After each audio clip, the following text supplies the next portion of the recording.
पत्र लेखन दो प्रकार के होते हैं। एक होते हैं औपचारिक पत्र, एक होते हैं अनौपचारिक पत्र। औपचारिक पत्र हम किसे कहते हैं? तो बच्चा पार्टी आप सभी को पता है, आपको यहाँ पे प्रधानाध्यापक को पत्र लिखना है। मतलब ये तो सबसे पहले आपको लिखना है परीक्षा भवन रांची। अब आप लोग पूछोगे ये परीक्षा भवन क्या है? तो सबसे पहले आपको यहाँ पे अब हम लोग बात करते हैं अनौपचारिक पत्र पे। हेलो एवरीवन, कैसे हैं आप लोग? मोस्ट वेलकम है आप सभी को आज के इस प्यारे से सेशन में। एक बार जल्दी जल्दी से सारे बच्चे बताएंगे आप सभी लोग कैसे हैं। बच्चा पार्टी आज का जो आपका क्लास है काफी ज्यादा इंपॉर्टेंट है, क्योंकि आज इस क्लास में हम लोग पूरे 5 नंबर को अपने हाथ में करेंगे, अपने मुट्ठी में करेंगे, ठीक है, वो भी एकदम आसान तरीके से। तो चल बच्चा पार्टी यहाँ पे ध्यान दो, सभी बच्चे यहाँ पे ध्यान देंगे। आज के क्लास में हम लोग क्या करने वाले हैं, आपको दिख रहा होगा, आज हम लोग करने वाले हैं पत्र लेखन। आपके एग्जाम में पत्र लेखन पूरे 5 नंबर में पूछे जाते हैं और यहाँ से आपके 5 नंबर पूरे पक्के हो जाएंगे अगर आप यहाँ पे ध्यान पूर्वक देखोगे तो, ठीक है। तो चलो बच्चा पार्टी यहाँ पे ध्यान दो, सारे बच्चे यहाँ पे ध्यान देंगे। आप सभी को सबसे पहले पता है कि पत्र लेखन कितने प्रकार के होते हैं। पत्र लेखन कितने प्रकार के होते हैं आप में से सभी को पता होगा। पत्र लेखन 2 प्रकार के होते हैं, एक होते हैं औपचारिक पत्र, एक होते हैं अनौपचारिक पत्र। औपचारिक पत्र हम किसे कहते हैं, अनौपचारिक पत्र हम किसे कहते हैं, ये जानना आपको बहुत ही ज्यादा जरूरी है, ठीक है। तो औपचारिक पत्र जो कि हम लोग सरकारी कार्यालयों में जो भी पत्र लिखते हैं, जैसे कि स्कूल के प्रधानाचार्य को, प्रधानाध्यापक को, बैंक में, कहीं भी ये सब जो पत्र हम लिखते हैं वो औपचारिक होता है। और अनौपचारिक पत्र क्या होता है, जैसे कि हम लोग अपने बहन को, अपने भाई को, अपने रिश्तेदार को, माता को, पिता को जो पत्र लिखते हैं वो होता है अनौपचारिक पत्र, ठीक है। तो हम यहाँ पे इस क्लास में आपको औपचारिक पत्र भी बताने वाले हैं, अनौपचारिक पत्र भी बताने वाले हैं, जैसा आपके एग्जाम में क्वेश्चन पूछा जाता है। तो सारे बच्चे यहाँ पे ध्यान देंगे। आपके एग्जाम में क्वेश्चन पूछा जाता है प्रधानाध्यापक को 4 दिनों की छुट्टी के लिए आवेदन पत्र, ठीक है। तो बच्चा पार्टी आप सभी को पता है, आपको यहाँ पे प्रधानाध्यापक को पत्र लिखना है, मतलब ये औपचारिक पत्र है। तो औपचारिक पत्र का फॉर्मेट क्या होता है ये जानना आपको बहुत ज्यादा जरूरी है। तो सबसे पहले आपको लिखना है परीक्षा भवन रांची। अब आप लोग पूछोगे ये परीक्षा भवन क्या है, तो सबसे पहले आपको यहाँ पे सेंडर्स एड्रेस लिखना है, ठीक है ना।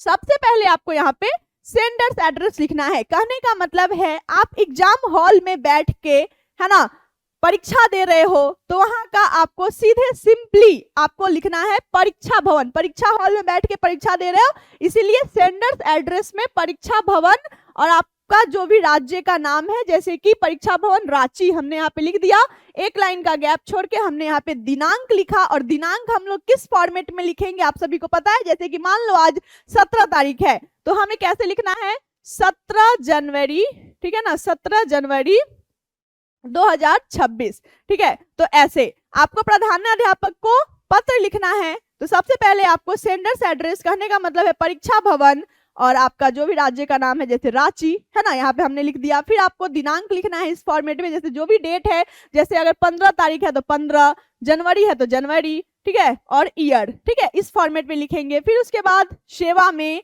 प्रधानाचार्य महोदय या फिर प्रधानाचार्य महोदया, ठीक है ना, जो भी होगा ये हम यहाँ पे लिखेंगे। राजकीय उच्चतर माध्यमिक विद्यालय पातेपुर रांची, यहाँ पे आपको क्या लिखना है, यहाँ पे आपको रिसीवर्स एड्रेस लिखना है। यहाँ पे आपको क्या लिखना है, रिसीवर्स एड्रेस। कहने का मतलब है स्कूल का नाम, स्कूल का एड्रेस, ठीक है। तो यहाँ तक तो आपको क्लियर है ना। औपचारिक पत्र में सबसे पहले सेंडर्स एड्रेस में परीक्षा भवन, राज्य का नाम, ठीक है, जैसे परीक्षा भवन रांची, दिनांक लिखना है इस फॉर्मेट में। फिर आपको सेवा में प्रधानाचार्य महोदय, महोदया है तो महोदया, ठीक है, प्रधानाध्यापिका है तो प्रधानाध्यापिका, ठीक है ना। फिर आपको स्कूल का नाम लिखना है, जो भी आपके स्कूल का नाम है वो लिख देना है, एड्रेस लिख देना है स्कूल का। फिर एक लाइन छोड़ के विषय लिखना है। अब बच्चा पार्टी विषय में क्या लिखना है, तो विषय आपको कहाँ पे मिलेगा, क्वेश्चन में ही मिलेगा। तो विषय क्या है, 4 दिनों की छुट्टी हेतु आवेदन पत्र, है ना। तो आपको विषय कहाँ पे मिला, क्वेश्चन में, 4 दिनों की छुट्टी के लिए आवेदन पत्र। तो जो भी आपका विषय है यहाँ पे आपको एक लाइन में लिखना है, ठीक है ना।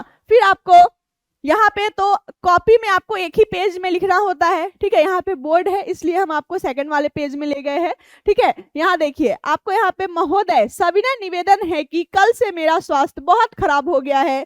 आपका क्या है यहाँ पे 4 दिनों की छुट्टी के लिए आवेदन पत्र। तो यहाँ पे आप अपने अकॉर्डिंग कुछ भी लिख सकते हो, जैसे मान लो कि आपको शादी में जाना हो, है ना, इसलिए आप 4 दिन की छुट्टी ले रहे हो, चाहे आपको कहीं पे घूमने जाना हो या फिर आप कहीं बीमार पड़ गए हो, ठीक है। तो इस यानी आपका रीजन खुद का होना चाहिए, ठीक है। तो सविनय निवेदन है कि कल से मेरा स्वास्थ्य बहुत खराब हो गया है, मैं तेज ज्वर, ज्वर यानी बुखार, तेज ज्वर और सिर दर्द की पीड़ा से ग्रस्त हो गया हूँ।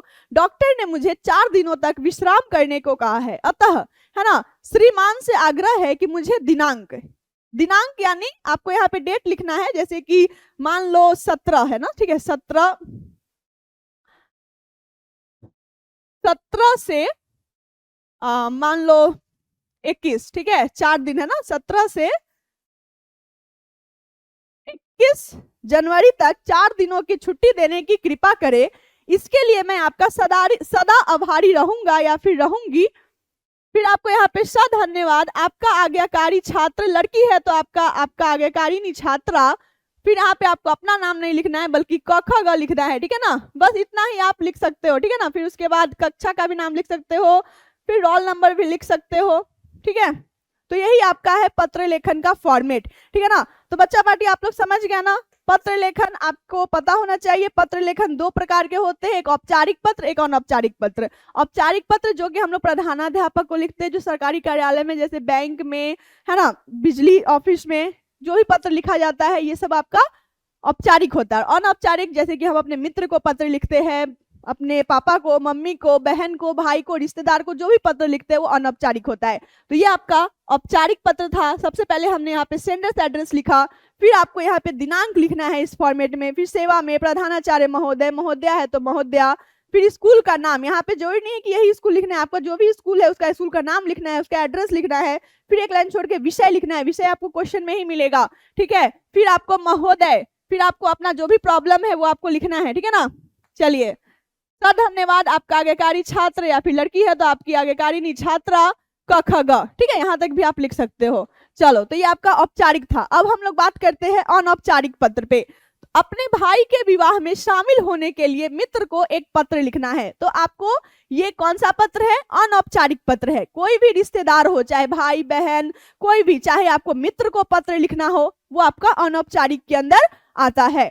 तो यहाँ पे आपको पत्र है, अपने भाई के विवाह में शामिल होने के लिए मित्र को एक पत्र लिखना है। मित्र को क्या करना है? पत्र लिखना है, ठीक है ना। यहाँ देखो, सबसे पहले आपको एग्जाम हॉल में बैठ के एग्जाम दे रहे हो, इसलिए परीक्षा भवन रांची, यानी यहाँ पे पहले आपको सेंडर्स एड्रेस लिख देना है, ठीक है ना।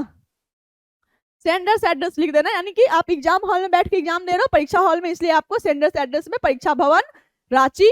फिर दिनांक, जो भी दिनांक है आपका यहाँ पे लिख देना है। फिर आप यहाँ पे क्या लिखोगे? दिनांक के बाद प्रिय मित्र, है ना, मित्र का नाम, यहाँ पे क्या है? प्रिय, जैसे कि प्रिय मित्र, अगर मित्र का नाम है अमन तो प्रिय अमन, मित्र का नाम है अमित तो प्रिय अमित, ठीक है। तो ऐसे लिखेंगे। प्रिय पूजा, ठीक है, तो प्रिय पूजा, नमस्ते, तुम्हें यह जानकर बहुत खुशी होगी कि मेरे भाई का विवाह, है ना, मेरे भाई का विवाह, आपको अपने भाई के विवाह में अपने दोस्त को आमंत्रित करना है और पत्र लिखना है। तो मुझे तो तुम बताओगे ना कि तुम्हें यह जानकर बहुत खुशी होगी कि मेरे बड़े भाई का विवाह, और विवाह का तारीख, यहाँ पे देखो, यहाँ पे मैंने आपको छोड़ा है ना विवाह का तारीख, विवाह का तारीख होने जा रहा है। कहने का मतलब है तुम्हें यह जानकर बहुत खुशी होगी कि मेरे बड़े भाई का विवाह, मान लीजिए बड़े भाई का विवाह कोई भी डेट ले लो, जैसे कि 17 तारीख हमने ले लिया, ठीक है, 17 जनवरी 2026 को होने जा रहा है। इस शुभ अवसर पर मैं तुम्हें सब परिवार आमंत्रित करता हूँ। विवाह समारोह, अब हमको ये भी बताना है ना, मुझे अपने दोस्त को इनवाइट करना है, ठीक है। तो सबसे पहले हम यहाँ पे सेंडर्स एड्रेस परीक्षा भवन रांची लिख दिए, फिर आपको दिनांक लिखना है उसी फॉर्मेट में, जैसे कि 17 जनवरी 2026। फिर आपको प्रिय मित्र, मित्र का नाम है, जो भी मित्र का नाम है, जैसे प्रिय अमन, प्रिय राजू, ठीक है, नमस्ते, तुम्हें यह जानकर बहुत खुशी होगी कि मेरे बड़े भाई का विवाह, विवाह है ना, बड़े भाई का विवाह इतना को होने जा रहा है, और इस शुभ अवसर पर मैं तुम्हें सब परिवार आमंत्रित करता हूं, मैं पूरे परिवार को आमंत्रित करता हूँ। और फिर आपको ये भी बताना होगा ना कि विवाह कहाँ से होगा, बारात कितने बजे, है ना, होगा ये सब। तो विवाह समारोह, यानी यहाँ पे आपको स्थान का नाम बताना है, जैसे कि विवाह जो है अगर कोई भी होटल में हो रहा है तो होटल का नाम बताना है, ठीक है। तो विवाह समारोह जो है, मान लो कि ताज होटल से हो रहा है, तो आपको लिखना है विवाह समारोह जो है ताज होटल में आयोजित किया जाएगा। बारात का समय डैश बजे प्रस्थान करेगी। और फिर आपको यही बताना कि बारात कितने बजे प्रस्थान करेगी, तो मान लो 7 बजे, तो बारात जो है 7 बजे प्रस्थान करेगी। तो ये बहुत ज्यादा इजी होता है, आपको बताना है। तुम्हारी उपस्थिति हम सभी के लिए अत्यंत हर्ष का विषय होगी। कृपया समय पर पहुंचकर इस खुशी में शामिल हो और शोभा बढ़ाए। तुम्हारे आगमन की प्रतीक्षा रहेगी तुम्हारा मित्र। और आपको यहाँ पे क ख ग है ना, तुम्हारा मित्र कौन, तो क ख ग। तो बच्चा पार्टी यही होता है आपका औपचारिक एंड अनौपचारिक पत्र। तो किसी को कोई दिक्कत नहीं है ना, अगर आपके एग्जाम में औपचारिक पत्र आएगा तो बहुत ज्यादा चांसेस है कि हमेशा आपके एग्जाम में प्रधानाध्यापक को पत्र लिखने को आता है। तो सिंपली आपको यही करना है, सेंडर्स एड्रेस में परीक्षा भवन रांची डाल देना है, यानी जो भी राज्य है। फिर दिनांक कैसे डाल देना है, सेवा में प्रधानाचार्य महोदय, है ना, महोदय है तो महोदया। फिर स्कूल का नाम, स्कूल का एड्रेस डालना है, एक लाइन छोड़ के विषय डालना है। विषय आपको कहाँ मिलेगा, तो क्वेश्चन में ही मिलेगा, विषय डाल देना है, ठीक है। फिर आपको ये मेन बॉडी लिखना है, बस। फिर धन्यवाद करके आपका आज्ञाकारी छात्र क ख ग, ठीक है ना। फिर अगर अनौपचारिक रहेगा तो अनौपचारिक में भी सेंडर्स एड्रेस में परीक्षा भवन, राज्य का नाम, दिनांक, प्रिय मित्र, नमस्ते। और फिर आपको जो भी पत्र है ना, जैसे कि विवाह में शामिल होने के लिए मित्र को पत्र लिखना है, तो इसी प्रकार से, ठीक है। जैसे ऐसे भी क्वेश्चन पूछा जाता है अनौपचारिक में कि पिताजी को पत्र लिखना है पैसों के लिए, तो पिताजी को भी ऐसे ही पत्र लिखोगे, फॉर्मेट यही रहेगा, बस आपको उसमें विषय बदल जाएगा ना, तो बस यही करना है, ठीक है ना बच्चा पार्टी। तो बहुत ज्यादा इजी होता है, बस पत्र लेखन में फॉर्मेट आपको पता होना चाहिए। फिर जैसे कि मान लो आपको पत्र तो बहुत ज्यादा इजी हो जाता है, जैसे आप अपने फ्रेंड से बात कर रहे हो, ठीक है ना। अनौपचारिक बहुत ज्यादा इजी है, जैसे फ्रेंड से बात कर रहे हो तो फ्रेंड को इनवाइट करना है, तो आप बताओगे ना कि मतलब अपने मन का जो भाव है ना वो पत्र में लिखना होता है, ठीक है। तो यही होता है पत्र, ठीक है ना। और ज्यादा फोकस करना प्रधानाध्यापक को पत्र जो है ना बहुत ज्यादा इंपॉर्टेंट है। प्रधानाध्यापक को जो पत्र लिखने को आता है वो बहुत ज्यादा इंपॉर्टेंट है। तो ये दोनों आपका बहुत ही ज्यादा इंपॉर्टेंट था, मोस्ट फेमस क्वेश्चन था पत्र लेखन के लिए, ऐसा ही क्वेश्चन एग्जाम में पूछा जाता है। तो बस आज के लिए सिर्फ इतना ही, ठीक है बच्चा पार्टी। मिलते हैं अब हम लोग नेक्स्ट क्लास में, तब तक के लिए bye bye, bye all of you and thank you so much for joining, bye bye.